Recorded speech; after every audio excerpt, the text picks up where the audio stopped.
எப்பா 8க்கு 10 ஸ்பேனர் எடு. வளையல் போட்ட கை என்ன பண்ணுது பாருங்க. கெத்து லேடிமான். கடந்த சில வருடங்களாகவே பாலின சமத்துவம், பெண்கள் அதிகாரம் என்பது உலகம் முழுவதும் புதிய முக்கிய வார்த்தைகளாக மாறியுள்ளது. பல ஆண்டுகளாக சமூகத்தில் நிலவி வந்த ஏற்றத்தாழ்வுகளை நியாயப்படுத்தும் பெரும்பாலான சித்தாந்தங்கள் மெதுவாக மாற்றத்தை சந்தித்து பல துறைகளில் பெண்கள் தடம் பதித்து வருகின்றனர். அவற்றில் சமூக நிறுவனங்களில் சமமான இடங்கள் மற்றும் ஒரு அங்கீகாரம் ஆகியவற்றை கோரி பெண்கள் தங்களுக்கான அடையாளத்தை வேலை வாய்ப்புகளாகவும், அரசியல் பங்களிப்பின் மூலமும், சுகாதார வசதிகள் மற்றும் வளங்களின் பகிர்வு ஆகியவற்றில் உள்ள இடைவெளியை அகற்றுவதன் மூலம் வெளிப்படுவதாக கூறுகின்றனர்.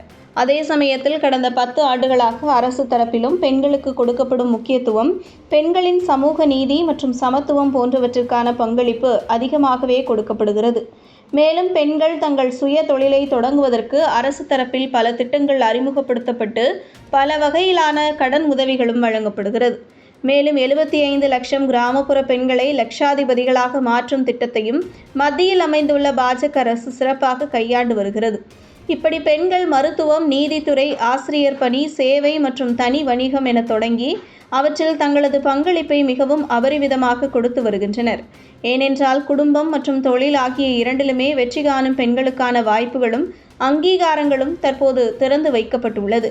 அதே சமயத்தில் தன் கனவை அடைய வேண்டும் என்ற லட்சியத்திலும் அதற்காக பலவற்றை இழந்து லட்சியத்தை நிறைவேற்ற வேண்டும் என்ற குறிக்கோளோடு அவர்கள் முன்வைக்கவும் இன்றைய கால பெண்கள் முயற்சிகளை மேற்கொண்டு வருகின்றனர். அதே சமயத்தில் இன்றைய சூழலில் வீட்டில் ஒருவர் மட்டும் வேலை பார்த்தால் மட்டும் போதுமானதாக இருப்பதில்லை. வீட்டில் உள்ள ஆண், பெண் இருவருமே தன்னால் முடிந்த அளவிற்கு வருமானம் ஈட்டினால் மட்டுமே தங்கள் குடும்பத்தை அடுத்த கட்டத்திற்கு நோக்கி செல்ல முடியும். அதனால் பெரும்பாலான குடும்பங்களில் தற்போது பெண்கள் வேலைக்கு செல்வது அவர்களின் உரிமையாக பார்க்கப்படுகிறது. அதனால் எந்த துறையை எடுத்துக்கொண்டாலுமே அதில் சிறந்து விளங்கும் பெண்களை நம்மால் பார்க்க முடிகிறது. ஆண்களுக்கு நிகராக பெண்களும் தற்போது பல துறைகளில் சாதித்து வருவது ஒட்டுமொத்த நாட்டிற்குமே பெருமை அளிக்கிறது. அந்த வகையில் இதுவரை இந்த தொழிலை ஒரு ஆண் மட்டுமே செய்ய முடியும், ஒரு பெண்ணால் இதுவரை செய்ய முடிந்தது கிடையாது என்று கூறப்பட்டு வந்த இருசக்கர வாகனங்களை பழுது பார்க்கும் வேலையிலும் தற்போது ஒரு பெண் தனது கைவரிசையை காட்டி வருகிறார். அதாவது இருசக்கர வாகனங்களை பழுது பார்க்கும் மெக்கானிக் செட்டில் இதுவரை ஒரு ஆணை மட்டுமே பார்த்துள்ளோம். ஆனால் தற்போது மெக்கானிக் உமனாக ஜொலித்து கொண்டிருக்கிறார் அந்த பெண். அது மட்டுமின்றி இவரிடம் ஒரு பேட்டியும் எடுக்கப்பட்டுள்ளது.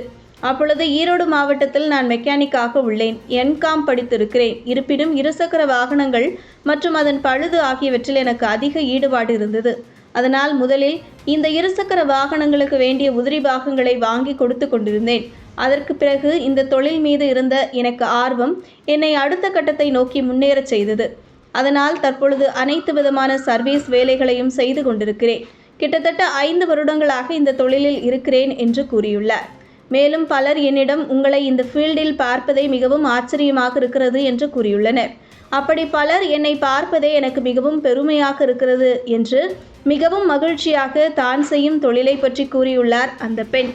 இதுபோன்ற முக்கிய நிகழ்வுகள், அரசியல் தகவல்களை ஆழமாக மாறுபட்ட கோணத்திலும் அறிந்து கொள்ள மறக்காமல் பாரத் மெயில் 24 பக்கத்தை பின்பற்றிக் கொள்ளுங்கள்.